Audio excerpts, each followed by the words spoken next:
자, 이번 시간은 물건 파트의 마지막 논점입니다. 지금까지 물건을 부동산과 동산, 주정물, 원물, 가실로 분류를 했습니다. 그죠? 이와 같은 99조부터 102조까지의 분류는 민법의 규정이 있습니다. 지금 기타 분류는 민법의 규정 자체가 없습니다. 학자들이 여러 가지 기준에 의해서 물건들을 분류를 합니다. 그럼 이 파트에서 뭐요? 출제가 단일 문제는 출제 안 돼요. 그중 출제될 수 있는 논점들만 교과서에서 뭐요?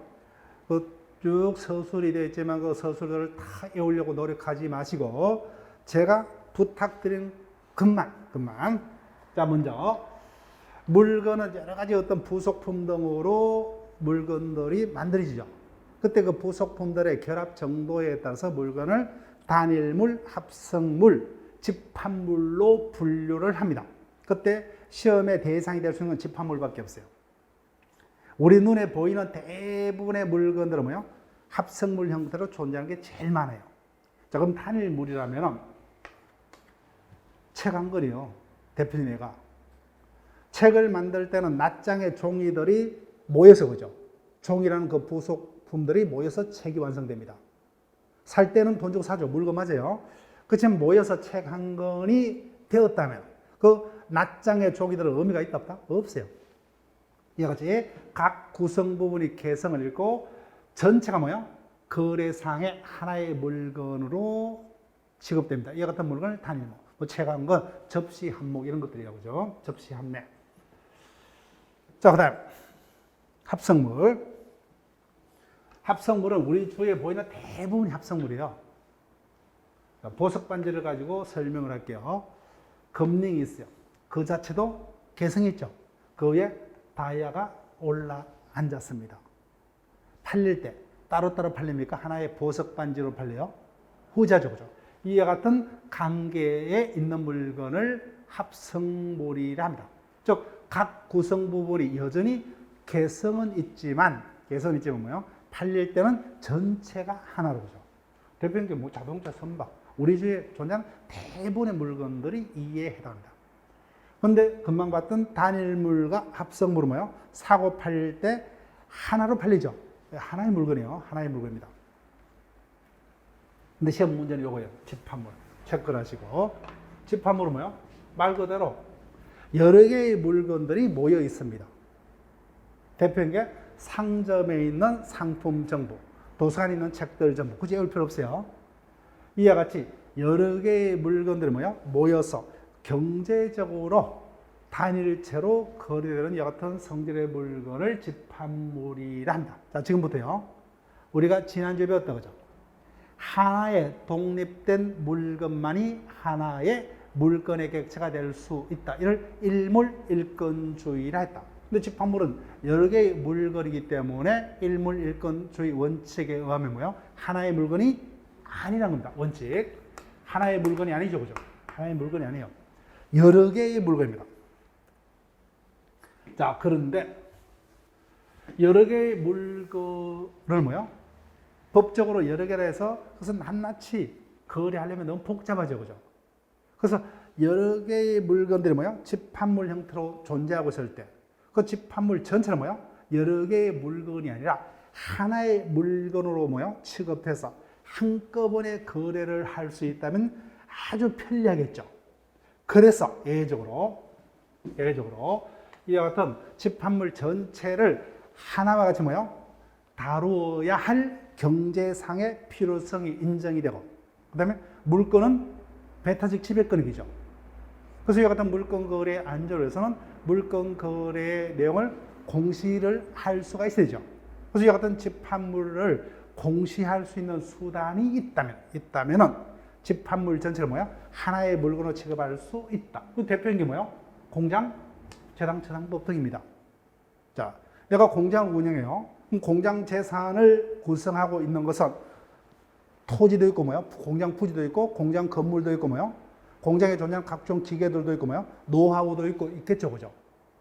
이런 것들을 낱낱이 거래하면 복잡하죠. 이런 것들을 다 한꺼번에 묶어서 하나로 거래할 수 있다면 여러모로 편리하겠죠. 그래서 이 같은 공장의 뭐요? 재산을 구성하는 부지라든지 뭐요? 건물, 영업 노하우라든지 뭐요? 각종 기계 등을 묶어서 하나의 뭐요? 저당 재산을 묶어서 하나의 물건까지 취급할 수가 있답니다. 그와 같은 필요성이 있다면. 그런데 한편부터 체크하시고 판례는 체크할게요. 이와 같이 집합물도 뭐요? 예적으로 이와 같이 특별법이 있다면 공장, 재당, 저당법 등 특별법이 있다면 하나의 물건과 같이 취급할 수가 있다. 그런데 판례에 의하면 뭐요? 판례에 의하면 위와 같은 특별법이 존재치 않습니다. 특별법이 없더라도 뭐요? 일정한 요건이 구비되면은 그 집합물 전체를 하나의 물건으로 취급할 수 있다. 자, 뱀이 뭐요? 뱀장어 이렇게 쓸게요. 뱀장어. 자, 그러면 바로 판례가 따라옵니다. 보세요. 내가 뱀장어를 양식을 하고 있습니다. 그 당연히 뭐요? 뱀장어 숫자는 마구마구 변하죠. 돈이 필요합니다. 양식 자금이. 그래서 대출받고자 합니다. 담보 대상이 되는 것도 이거밖에 없죠. 그죠? 키우는 뱀장어밖에 없어요. 그래서 이와 같이 정간 변동하는 뭐요? 이 같은 집합 동상도 뭐요? 한꺼번에 그죠? 묶어서 하나의 담보 목적물로 하고자 합니다. 법이 없죠. 그죠? 근데 일정한 요건이 구비되면 그때 그 목적 동산이 담보 설정자의 다른 재산과 구별될 수 있도록 뭐요? 여기다 체크하시면 됩니다.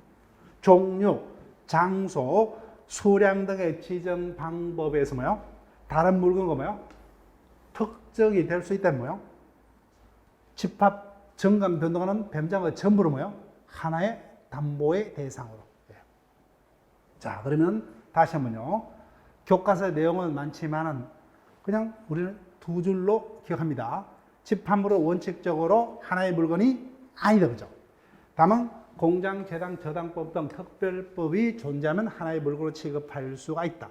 판례하면 어떤 특별법이 없더라도 양식장의 뱀장어 등과 같이 종류, 장소, 수량 등의 지정 등을 통해서 뭐요? 다른 일반 재산과 구별할 수 있는 특정성이 마련될 수 있다면 그 집합동산 전부도 하나의 담보의 대상으로 할 수 있다. 그죠? 예.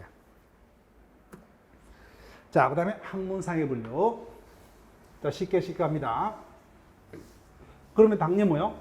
용통물과 불용통물 중에서는 기억하려면 뭐만 기억하면 돼요? 불용통물의 내용 정도만 기억하시면 되죠.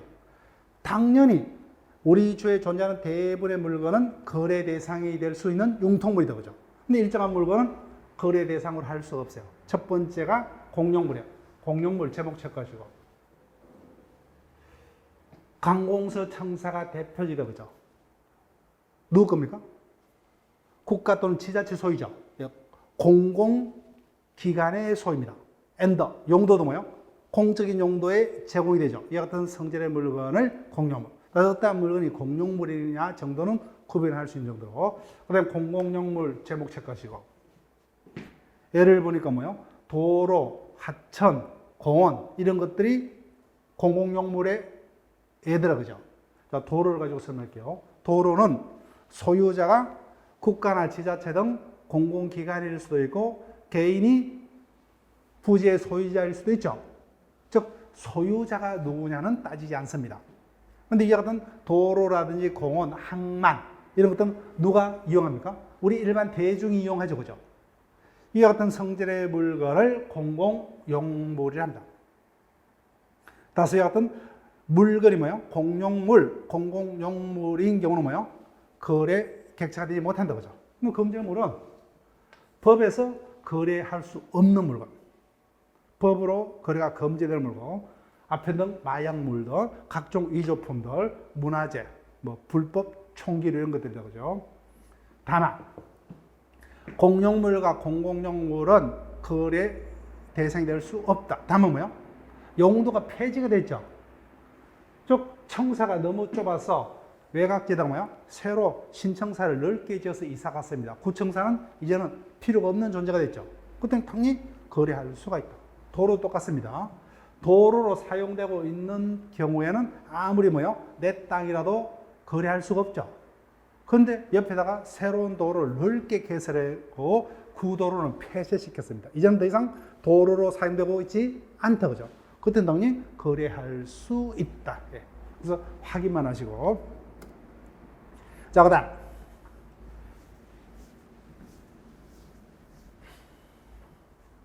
지금부터는 객관적 체크를 하시고,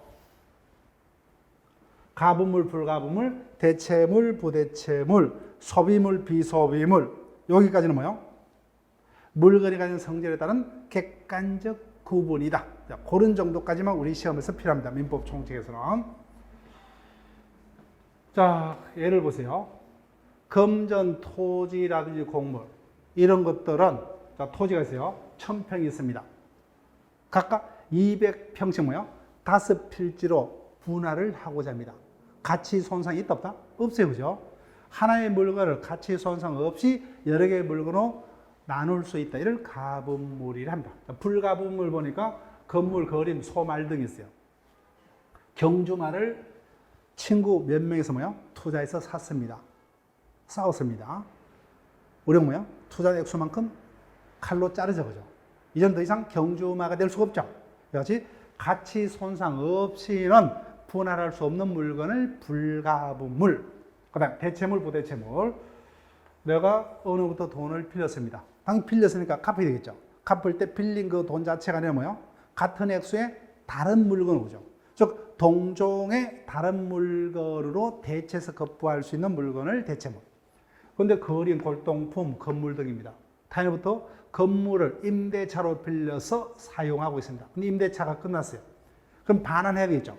다른 건물로 반환합니까? 아니죠. 그죠? 빌려 사용하고 있는 그 건물 자체로. 이런 뭐요? 부대체물이라 한다. 그죠? 자, 그 다음에 소비대차, 소비임치. 이런 개념들은 제가 기초반에서 설명을 했지만 빨리 복습을 해볼게요. 자, 대차라는 것은 뭐요?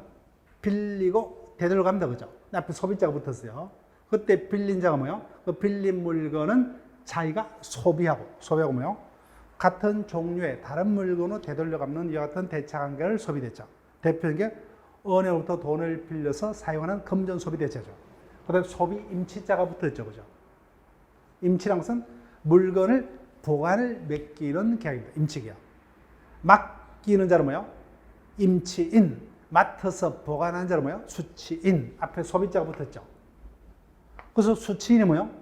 보관받은 물건을 자기가 소비하고 되돌려 줄 때는 뭐요? 같은 종류의 다른 물건으로. 대표적인 게 뭐요? 보통예금이라고 그랬죠. 그죠? 보통예금. 자, 그 다음. 소비물, 비소비물입니다. 똑같아요. 예를 보니까 금전, 곡물 등이 소비물이다. 그죠? 즉, 내가 옆집으로부터 갑자기 저녁에 밥을 하려 보니까 뭐요? 쌀이 없다. 그죠? 그래서 빌려서 밥을 해 먹었습니다. 그 빌린 쌀은 어떻게 됐죠? 소비하고 없었죠. 그때 이것이 뭐요? 동일한 용도로는 한 번 이상 절대로 사용할 수 없다. 그죠? 이 같은 물건을 소비물. 비소비물, 토지, 건물 등이요. 건물을 빌려서 거주하고 있다. 그죠? 계속적으로 같은 용도로 반복해서 사용할 수 있다. 그죠? 이를 비소비물. 그때 소비물은 뭐요? 빌려서 사용했을 때 되돌려 갚는 관계가 소비대차 관계가 성립할 수가 있고, 그 다음에 뭐요? 같은 물건을 되돌려 갚는다. 그죠? 임대차 내지 사용대차인데 빌린 대가를 지불을 해야 되는 대차 관계는 뭐요? 임대차. 공짜로 빌려서 뭐요? 그 빌린 물건을 되돌려 갚는 관계를 사용대차 관계라 합니다. 자, 지금까지 용어 정도는 그런 식으로만 수업을 들을 수 있는 정도는 보세요. 지금까지 물건을 가분물, 불가분물, 대체물, 부대체물, 소비물, 비소비물로 구분했죠. 구분 기준은 뭐예요? 이거는 해당 물건의 객관적 성질입니다. 객관적 성질. 객관적으로 뭐예요? 가치 손상 없이 나눌 수 있다 없다. 객관적으로 뭐예요? 동일한 용도는 한 번만 사용할 수 있다. 계속 반복해서 사용할 수 있다. 그죠? 그 다음에 객관적으로 같은 종류의 뭐예요? 다른 물건으로 되돌려 급부할 수 있다 없다. 즉 객관적 성질에 따른 구분이에요. 근데 마지막에 주관적 구분, 주관적 체크하시고 특정물, 불특정물이죠. 그래서 특정물과 불특정물의 구분은 뭐예요?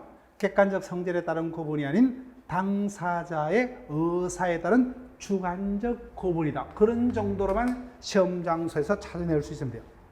예컨대 OX로 물어볼게요. 우리 시험에서 2분 한 2번 정도 질문이 됐어요. 대체물과 부대체물의 구분은 당사자의 의사에 따른 주관적 구분이다. 뭡니까? X입니까? X. 그렇게 됐어요. 특정물과 불특정물의 구분은 물건의 성질에 따른 객관적 구분이다. 뭡니까? X입니까? X. 이런 식으로 문제가 떴다는 거예요. 2번 정도. 자, 그럼 특정물과 불특정물, 당사자의 의사에 따라서 뭐요? 특정한 물건만이 급부의 대상으로 정해진다. 따라서 뭐요? 다른 물건을 급부의 목적물로 할 수 없다. 그죠? 이와 같은 물건을 특정물. 같은 종류이면 뭐요? 급부의 목적물이 정해진 바 없다. 그죠? 이를 불특정물이라 합니다. 예컨대 자, 주말에 집에 손님이 오기로 돼 있다. 그죠? 그때 주문을 넣습니다. 슈퍼에다가. 화이트 맥주 한 박스를 내일 몇 시까지 배달해달라고 하죠. 이와 같은 주문은 특정물입니까? 불특정물이요? 불특정물이죠. 그 종류에 속한 한 박스이면 상관이 없죠. 그런데 주문을 갔습니다. 그러니까 뭐요? 가게에 맥주 박스가 쌓여 있죠. 근데 그 중에서 특히 제일 밑에 박스가 유독 마음에 듭니다. 내일 첫 박스로 뭐요? 몇 시까지. 이와 같이 급부의 목적물이 그 물건으로 아예 특정이 되어 있죠. 이와 같은 물건을 특정물. 따라서 특정물과 불특정물은 객관적으로 품질의 차이가 없다. 그죠? 근데 내가 원했어. 여지 특정물과 불특정물의 구분은 당사의 의사에 따른 주관적 구분이다. 자, 이 부분만 우리가 시험 장소까지 가지고 갈 수 있으면 돼요. 교과서 내용은 뭐요? 신경 쓸 필요 없어요. 뭐 소비대차, 사용대차, 임대차, 사용대차라든지 이런 것들은 수업 시간에 알아들을 수 있는 정도로만 제가 설명을 했던 거지. 제목만 보시면 돼요. 가부물, 불가부물, 대체물, 부대체물, 소비물, 비소비물의 구분은 물건의 성질에 따른 객관적 구분임에 반해서 특정물과 불특정물의 구분은 당사자 의사에 따른 주관적 구분이다. 여기까지만 내 것으로 할 수가 있으면 좋합니다. 자, 그러면 우리가 매일 문제를 펴볼게요. 4주차 문제, 우리가 4번 차례네요. 그죠? 4번.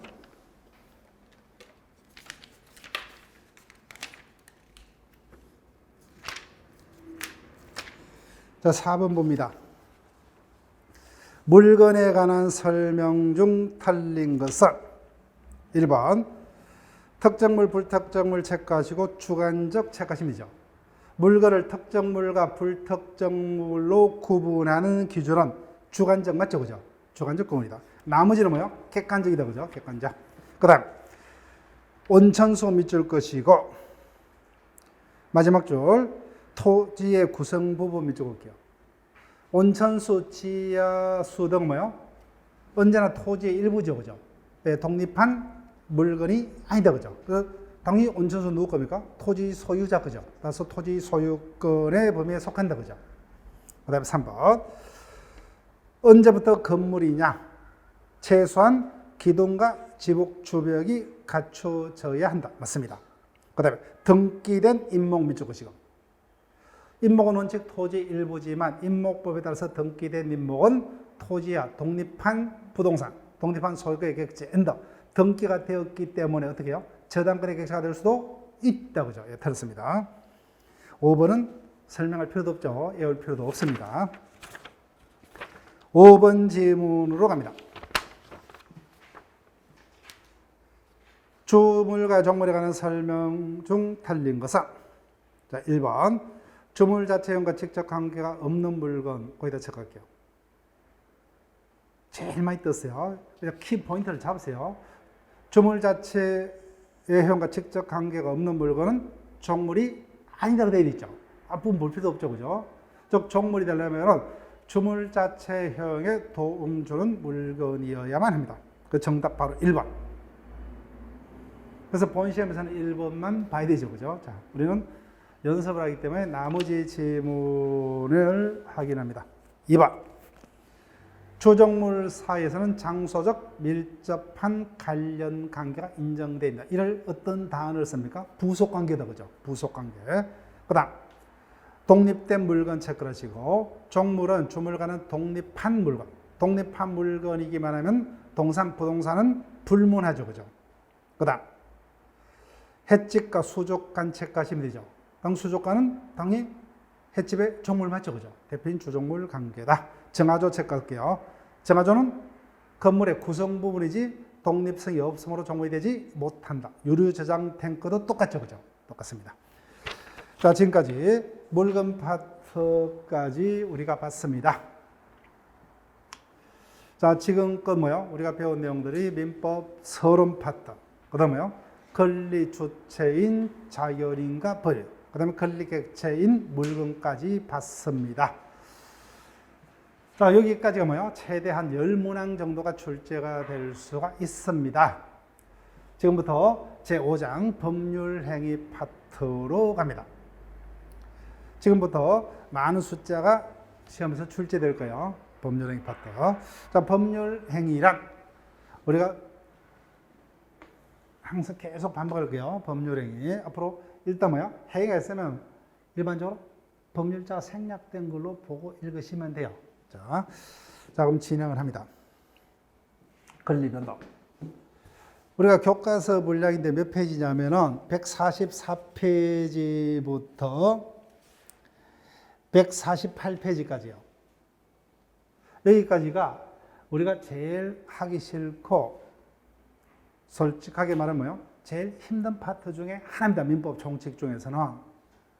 근데 다행스럽게 올해 출제가 되어버렸죠. 그죠? 출제가 되었습니다. 그러면 이 부분은 출제가 된다면 한 문제입니다. 한 문제. 매년 출제가 되는 것도 아니에요. 예전에는 민법 총칙에서 대부분의 문제가 출제될 때는 당연히 이 부분도 그냥 거의 매년 출제가 된다고 보고 대비를 했었습니다. 근데 이제는 뭐요?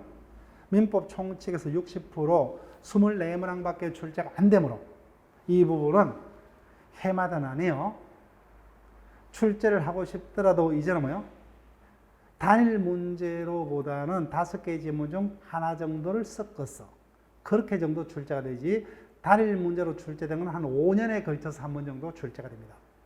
그래서 내년에는 단일 문제로는 출제되지 않는다. 그죠? 네. 5개 지문 중 어떤 상대적인 지문으로 섞일 가능성은 여전히 있습니다. 다만 힘은 조금 빼도 되겠죠. 수업 시간에 알아들을 수 있는 정도까지만. 네. 자, 그럼 봅니다. 권리변동. 자, 여기 보세요.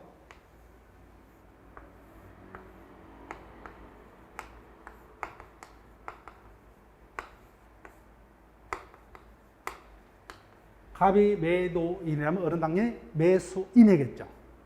즉 갑을 간의 매매 계약이 체결이 됐습니다.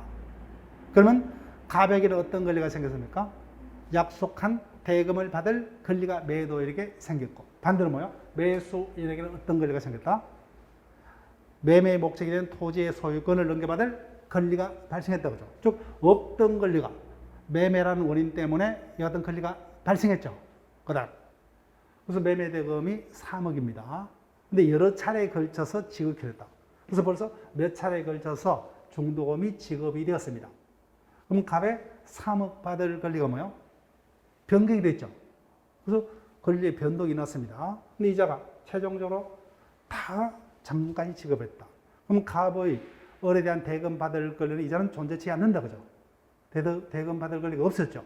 이와 같이 일정한 원이 있다면 없던 권리가 뭐예요? 발생하고 있던 권리가 변경하고 있던 권리가 소멸한다. 그죠? 이를 통틀어서 뭐예요?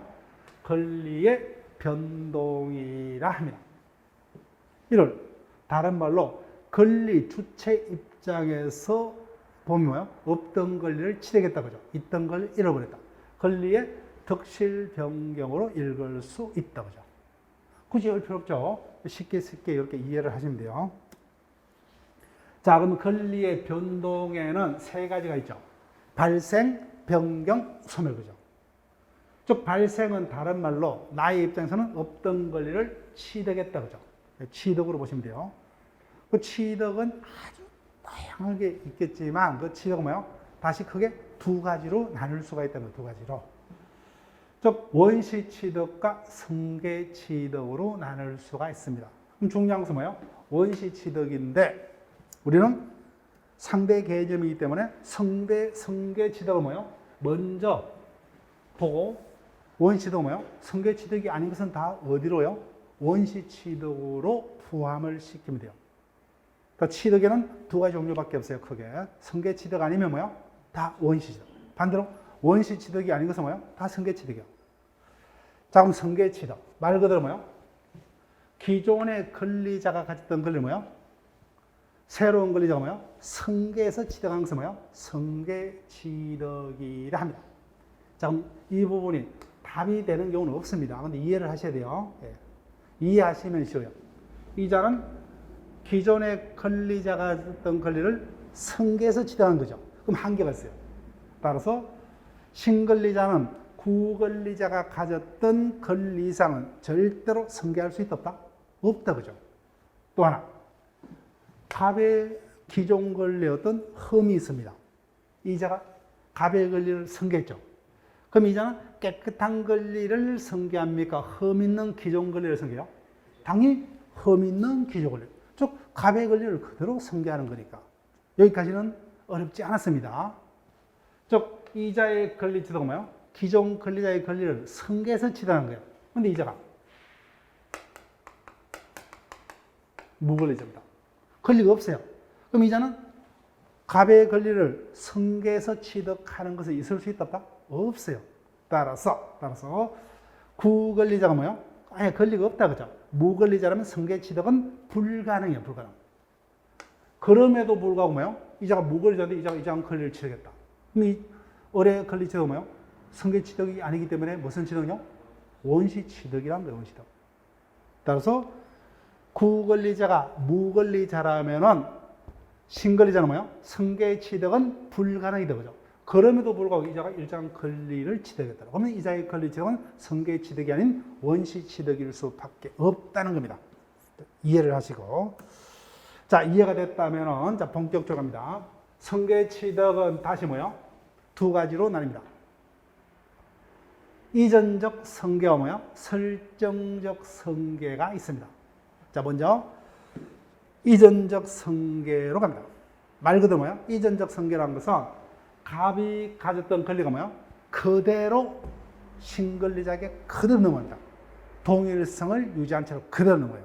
이를 이전적 성계라 합니다. 다시 이전적 성계는 뭐예요? 다시 세부적으로 다시 두 가지로 특정 성계와 포괄 성계로 나뉩니다. 즉 갑은 토지를 소유를 하고 있죠. 토지뿐만 아니라 갑은 건물도 있고 뭐요? 주식도 있고 그 다음에 자동차도 있고 뭐 여러 가지 권리를 가지고 있겠죠. 그 중에 A 토지만 을에게 매도했습니다. 그러면 이자는 기존 권리자가 했던 모든 권리가 아니라 뭐요? 그 중에 특정한 권리만 성계해서 취득했다 그죠? 이를 특정 성계. 즉 매매, 정력, 교환 등이 여기에 해당한다 그죠? 즉 매매 등 개별적 원에서 기존 권리자가 가졌던 뭐야? 특정한 권리만 성계해서 취득하죠. 이를 특정 성계라 합니다. 그런데 갑이 사망을 합니다. 유일한 상속이네요. 그러면 갑의 재산 중 A 토지만 을에게 상속되는 게 아니죠. 갑의 모든 재산이 한꺼번에 그죠? 이같이 상속, 합병 등의 원이란 뭐예요? 기존 권리자에 속했던 모든 권리가 통째로 다 신권리자에게 성계된다. 이를 포괄적 성계라 합니다. 이전적 성계는 특정 성계와 포괄적 성계 두 가지로 나눌 수가 있다. 자, 설정적 성계 제목 밑줄 것이고. 자, 성계 취득에는 이전적 성계 취득과 설정적 성계 취득이 있었죠. 그죠? 근데 이전적 성계는 다시 특정과 포괄 성계가 있다. 이미 봤어요. 그러면 설정적 성계가 뭐냐는 겁니다. 자, 여기 볼게요. 갑이 토지 소유자입니다. 그러면 갑은 어떠한 권리를 가지고 있어요? 소유권이라는 권리를 가지고 있다. 그죠? 이때 소유권에는 사용 권능도 있고 수익 권능도 있고 뭐요? 처분 권능도 있다. 그죠? 그런데 갑이 을에게 그 토지를 전세로 빌려줍니다. 그러면 어른 갑의 소유권 중에서 어떠한 권능만 이자가 취득해요? 사용 수익 권능까지만 이자가 취득한다 그죠? 취득합니다. 이자가 저당권을 취득했어요. 갑의 토지의 저당을 잡습니다. 그러면 갑이 가졌던 소유권 내용 중 이자는 어떠한 권능까지만 취득해요? 처분 권능까지만 취득을 한다 그죠? 이와 같이 구권리자가 뭐예요? 대부분 소유권이라고 생각하시면 돼요. 소유권을 가진 구권리자가 자신의 권리를 뭐예요? 그대로 가지면서 자신의 권리에 속해 있는 뭐예요? 그 내용 중 일부를 전세권자, 저당권자, 지상권자 등의 뭐예요? 여하튼 전세권, 지상권, 저당권 등을 설정해서 뭐예요? 자신이 갖던 권리 내용 중 일부를 이전해 준다 그죠? 그래서 이자들 뭐예요? 여기 전세권, 지상권 등을 통해서 기존 권리자의 권리에 속해서 일부를 뭐예요? 취득하죠. 이와 같은 취득을 뭐예요? 이와 같은 승계 취득을 설정적 승계 취득이라 한다는 겁니다. 자, 보세요. 이 부분은 외울 필요 없어요. 그냥 느낌만 가시면 돼요. 구권리자가 자신의 권리를 그대로 가지면서 자신의 권리 내용 중 뭐예요? 지한테 일부를 이자들에게 뭐예요? 전세 등을 설정해서 넘겨주죠. 그럼 반대로 이자들이 뭐예요? 전세 등의 설정을 통해서 기존 권리자의 권리의 내용 중 일부를 취득한다 그죠? 이를 설정적 승계 취득. 즉 지상권, 지역권, 전세권 등 뭐예요? 용익 물건의 취득. 질권, 저당권 등의 뭐예요? 담보 물건의 취득 그죠? 임차권의 취득. 이런 것들이 뭐예요? 설정적 승계 취득에 해당하더라. 그 부분을 기억하시고. 자, 그러면 다시 앞부분으로 돌아갑니다. 그래서 여기 승계 취득에는 이전적 승계도 있었고 뭐요? 지상권자, 전세권자의 지상권, 전세권의 취득 등 설정적 승계 취득도 있었다 그죠? 근데 나머지 여하튼 승계 취득이 아닌 것은 뭐야? 모두 어떻게 해요? 원시 취득이죠.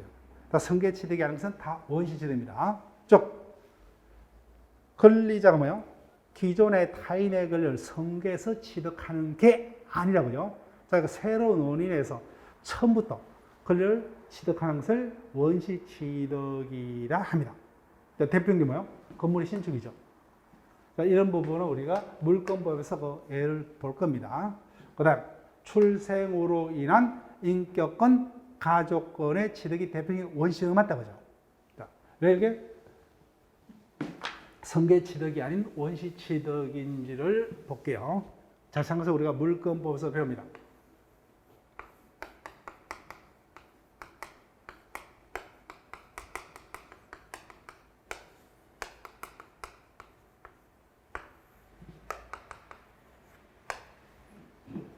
자전거가 A소입니다. 근데 현재 뭐예요?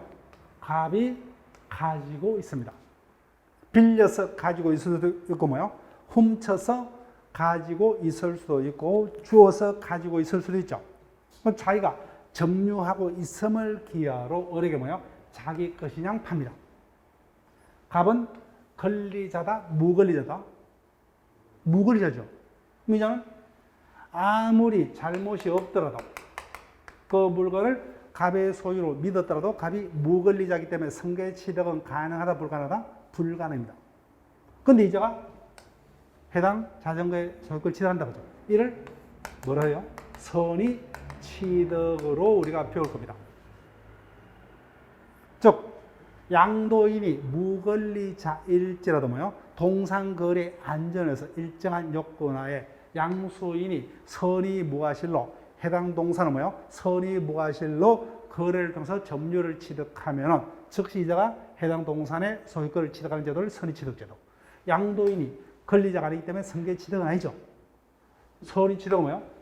법에서 249조 선의 취득이라는 그 법조문에서 이자가 소유권을 취득한 방법이 뭐예요? 승계 취득이 아니기 때문에 선의 취득자의 소유권 취득은 원시 취득일 수밖에 없다 그죠? 시효 취득도 똑같아요. 그때 봅니다. 그래서 요건 쉽게 이해가 된다 그죠? 따라서 승계 취득이 아닌 것은 모두 원시취득입니다. 그래서 교과서 애들을 굳이 아직까지 뭐요?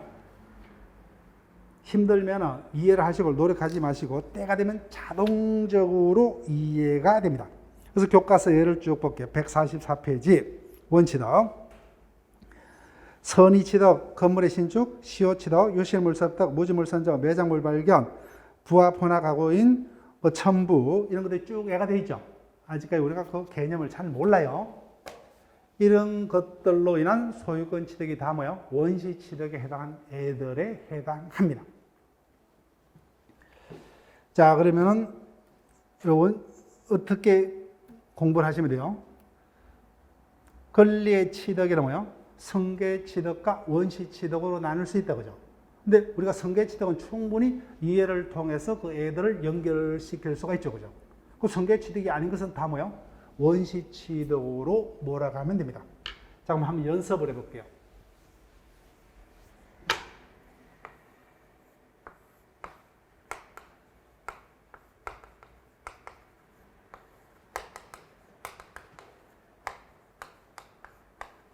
자, 매수인이 소유권을 취득했죠.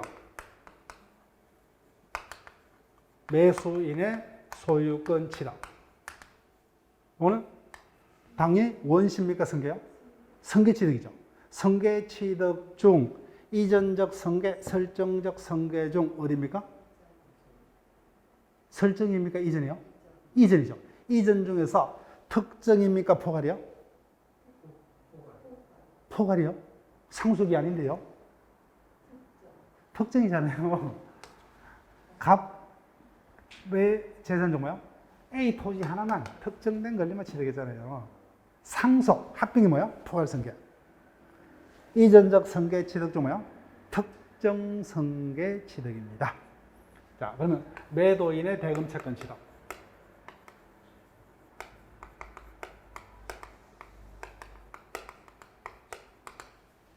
갑에 대한 매매 대금 채권 취득은 성계입니까? 원시요? 예, 원시 취득이다, 그죠? 채권은 매매 계약으로 처음 발생했죠, 갑에게. 그래서 갑이 을에게 3억 받을 대금 채권을 가지고 있습니다. 이런 뭐야? 병에게 양도합니다. 그러면 병의 대금 채권 취득은 원시입니까? 성계야? 성계. 이렇게 연습을 하시면 돼요. 성계. 따라서 을이 취득한 소유권은 뭐야? 갑이 갖던 소유권을 매매를 통해서 넘겨받죠. 성계죠. 근데 갑이 을에 대해서 가지는 뭐야? 대금 채권은 계약 때문에 처음 발생했죠. 원시로. 근데 갑이 가졌던 대금 채권을 병은 양도받았죠. 병의 대금 채권 취득은 성계 취득 이렇게 되는 겁니다. 그래서 그냥 애올려 하지 마시고 어떤 뭐야? 예를 들면서 그냥 한 연습을 해보시면 돼요. 매매 등을 통해서. 자, 그러면 일단 뭐요? 우리 기본 이론반에서는 어떤 식으로요? 성계 취득은 충분히 우리가 이해해서 뭐요? 그 애를 골라낼 수 있다, 그죠? 그럼 성계 취득이 아닌 것은 다 뭐요? 원시 취득을 일단 포섭하는 방법으로. 그 교과서에 그 애들이 뭐요? 일단 원시 취득에 해당하더라고요. 그죠? 그 개별적인 어떤 개념들을 모르더라도 일단은 그렇게만 확인을 하시고. 자, 그러면 변경으로 갑니다. 앞에서 갑이 을에 대해서 매매대금 3억을 받을 권리가 있었죠. 근데 중간에 수차에 걸쳐 이미 중도금이 지급이 돼버렸죠. 그죠? 그러면 갑의 매수인 을에 대한 대금 채권의 내용이 변경이 됐죠. 그죠? 이를 권리의 변경이랍니다. 세 가지가 있어요. 주체, 내용, 자격. 주체의 변경은 아무것도 아니에요. 앞서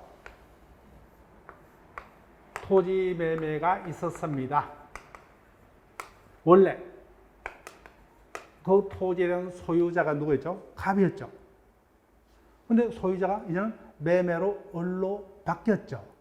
이를 뭐야? 주체 변경 그럽니다. 이전적 성계는 뭐야? 제3자의 시각에서 바라본 것에 불과합니다. 의미가 없어요, 그죠? 예, 주체 변경은. 자, 그런데 내용의 변경, 즉 변경 파트에서는 굳이 하려면 내용의 변경만 체크하시면 돼요. 다시 안에 뭐야? 질적과 양적 요 제목만 체크하시면 돼요. 자, 먼저 질적 변경을 예를 들게요. 중고차 매매가 있었습니다. 그러면 매수인들은 어떠한 권리를 취득했어요? 자신들이 약속한 뭐요? 특정한 중고차를 넘겨받을 권리가 생겼죠. 그런데 매도인 갑의 잘못으로 자동차가 뭐요? 멸실됐어요. 갑의 잘못으로. 그러면 물건을 넘겨받을 권리를 가지고 오죠. 이제는 갑의 잘못으로 기존 물건을 넘겨받는 것이 불가능합니다. 어떻게 바뀌어요? 손해배상으로 바뀐다 그죠? 완전히 질적으로 내용이 바뀌었죠. 이런 뭐야? 질적 변경. 물건의 인도 목적 채권이 손해배상 채권 완전히 질적으로 바뀌었다 그죠? 이를 질적 변경이랍니다. 그다음에 양적 변경. 토지를 1000평을 가지고 있었다 그죠? 근데 홍수로 100평이 썰려가 버렸어요. 내용이 줄어들었죠 그죠? 이런 것들은 당연히 우리가 구별할 수 있죠 그죠? 시험 문제는 여기 아니에요. 갑은 소유자입니다. 을에게 전세로 빌려줬어요. 전세가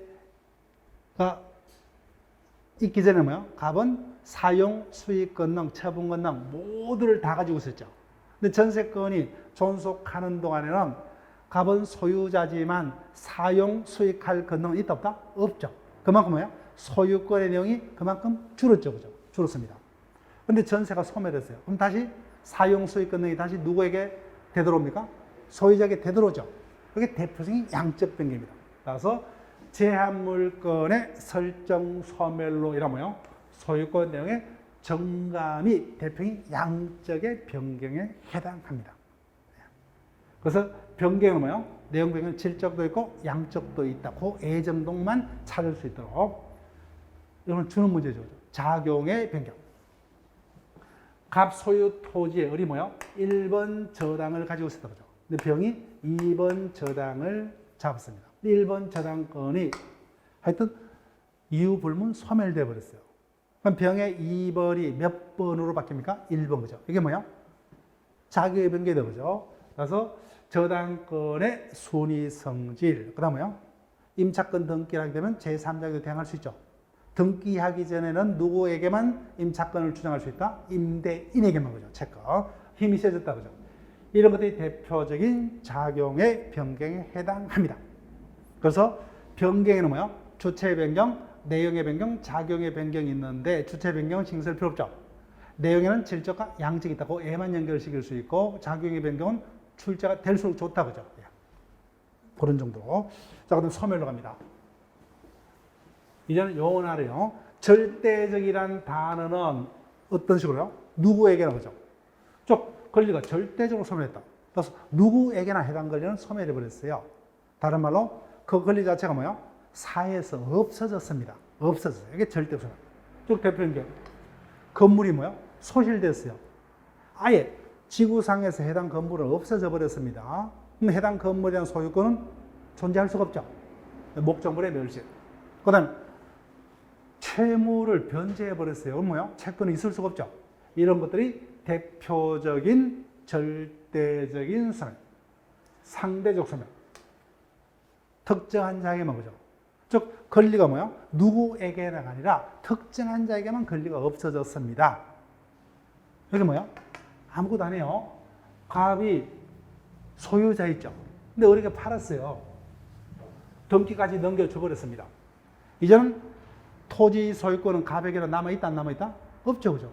갑만 소유권을 잃어버렸죠. 그 토지를 뭐야? 우리 소유하고 있죠. 그죠? 이를 상대적 소멸. 즉 이전적 성계를 뭐야? 소멸의 측면에서 바라본 것에 불과합니다. 아무것도 아니죠. 그죠? 네, 상대 소멸. 그래서 매매 등으로 인한 뭐요? 기존 권리자가 권리를 잃어버리는 현상을 상대적 소멸이라 한다. 자, 그럼 우리가 변경에서는 뭐요? 내용의 변경의 질적과 양적이 뭐야? 얘를 연결시킬 수 있는 정도. 작용의 변경은 당연히 주는 문제니까 안 틀려요. 이런 것도 우리가 용어를 우리가 이해를 하고 있기 때문에 구별하는 게 전혀 어렵지 않습니다. 그래서 이런 것들은 잘 뭐요? 지문으로도 하지 않습니다. 자, 그러면 문제를 볼게요. 성계취득에 해당하는 것은 자, 그러면 아직까지 뭐요? 원시취득은 잘 모른다 그죠? 그럼 성계취득은 우리가 찾아낼 수 있어요. 자, 일단 눈 감고 떠올려 볼게요. 성계취득은 이전적 성계도 있고 뭐요? 설정적 성괴도 있더라. 그 다음에 이전적 성괴는 다시 뭐야? 특정 성괴도 있고 포괄 성괴도 있더라. 쭉 하는데 보니까 친숙한 단어가 있다. 그죠? 다른 거 볼 필요 없어요. 상속은 피상속인이 가졌던 권리를 뭐야? 상속인이 당연히 성계에서 취득하는 거 맞죠? 이게 당연히 답이에요. 근데 성계 취득 중 이전적 성계 취득인데 특정입니까? 포괄이요? 포괄. 상속은 항상 뭐야? 합병하고 같이 포괄적 성계. 나머지는 성계가 아닌 거 뭐야? 다 뭡니까? 원시 취득이요. 나머지는 다 원시 취득입니다. 성계가 아니기 때문에. 제목이 성계 취득을 모르죠? 그럼 2번만이 성계 취득이니까 나머지는 뭐야? 다 원시. 신축 대피다. 그죠? 나머지 유실물 섭득, 무주물 선정, 부하번화 가고인 첨부. 원시 취득입니다. 우리가 개별적인 어떤 개념을 아직까지는 모르죠. 그죠? 자, 물권법에서 설명이 될 거예요. 그 성계 취득만 찾으면 돼요. 그 성계 취득이 아닌 것은 나머지는 다 원시 취득에 해당합니다. 자, 여기까지 권리 변동의 모습까지 봤습니다. 잠시 쉬었다가 권리 변동의 원인 이하로 설명을 계속합니다.